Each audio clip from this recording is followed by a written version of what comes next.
Hello and welcome to our webinar today. My name is Hannah Jetty and I'm a Senior Product Marketing Manager here at Cloudera. As we all know, data is one of the most powerful tools available to help you transform your business. And today we're here with a Cloudera customer, Lineage Logistics, a leading supply chain and logistics company, about how they're using data science to save millions and optimize operations with some really fascinating use cases. So let's introduce our presenters. We have Elliot Wolf. He's a VP and Chief Data Scientist at Lineage Logistics. And Daniel Wintz. He is a principal data scientist also at Lineage Logistics. So Daniel and Elliot, kick it off. Awesome. Well, thanks so much. So what I think we're going to do here, because the food system is so alien to most people, we're going to start off with a supply chain primer to kind of level set what the business does so that our use cases actually make sense. Then we'll go into three basic functions of a giant frozen warehousing company and how data comes into all of them, and then conclude with some observations. Also, before I start, want to thank our host for having us. We have been loyal Cloudera customers since late 2014, and so you guys are the basis of pretty much everything we're about to show. So thank you for that. All right. The core of our business are, as I alluded to, giant frozen warehouses. If you look at this infrastructure, it's often not branded. It exists all over the US and all over the world. And inside of these giant frozen warehouses is the global food supply. And so on some level, you could say, hey, these are quite simple, but it's just shelves, aisles, and warehouses. But without them, we don't eat. This infrastructure exists everywhere. We are now moving close to 40% of the frozen and refrigerated cargo in North America, but we also have large double-digit percentages in UK, continental Europe, and certain parts of Oceania. Now, I would be genuinely surprised if you had heard of us, but you've definitely heard of our customers. Here's 8 tons of hummus sitting on a warehouse dock in Richmond, Virginia. Can't forget your Chick-fil-A spicy chicken sandwich. And if you're going to have a Chick-fil-A spicy chicken sandwich, you better not forget the 55-gallon drum of honey barbecue sauce. So much barbecue sauce. There's so Seriously. much.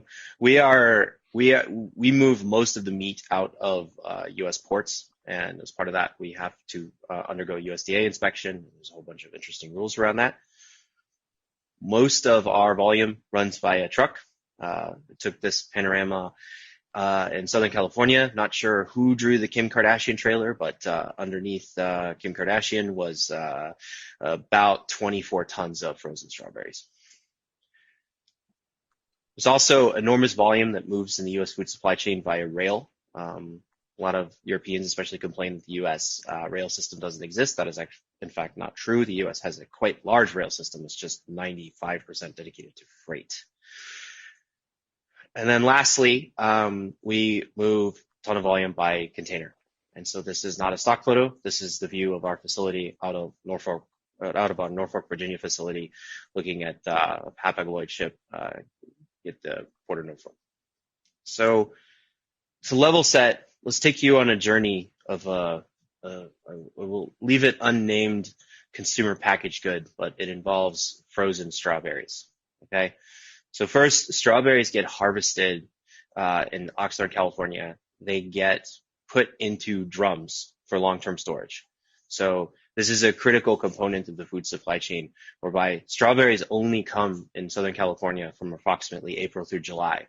But this particular consumer packaged good is more often consumed as part of the school year. And so we need the food supply chain to match that Mother Nature-driven production with culture-driven consumption. And so those berries go into drums. Those drums then go into blast freezers. These blast freezers turn the drums from liquid to solid as quickly as technology will allow. We data science design these devices using computational fluid dynamics. Then that strawberry, it's held at its origin for however long, but then it's sent to manufacturing in Ohio. That move happens via a Union Pacific boxcar.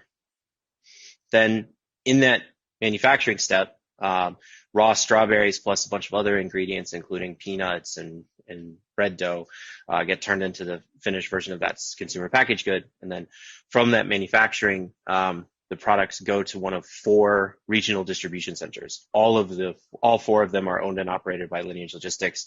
If it's going for northeastern distribution, it's going to come from Allentown, Pennsylvania. If it's going in the southeast, it's going to go McDonough, Georgia. If it's going in the western U.S., it's going to come from the Inland Empire in California. If it's coming central U.S., it's going to come from Chicagoland. And then from each of those 4 regional distribution centers, we're landing it at the local distribution centers of the retailers. So Dr. Wintz and I both live in California, in Northern California. There's a Safeway warehouse in Tracy, California, which fulfills, among others, all of the Safeways in the Bay Area. We, Lineage, would land product at that warehouse, and then the retailer would take it the last mile to the retailer. And so that's the journey of your nominal consumer packaged good through the supply chain. So now there's an interesting, Elliot, let me chime in here. It's an interesting concept of you generally produce food where land is relatively cheap. So you can buy a lot of it and use that land to produce said food. And then the food in some ways needs to get to where land is expensive, where all the people are. And so you have this interconnectivity that needs to happen in this translation. And that, I guess, just kind of is the supply chain. Absolutely. So now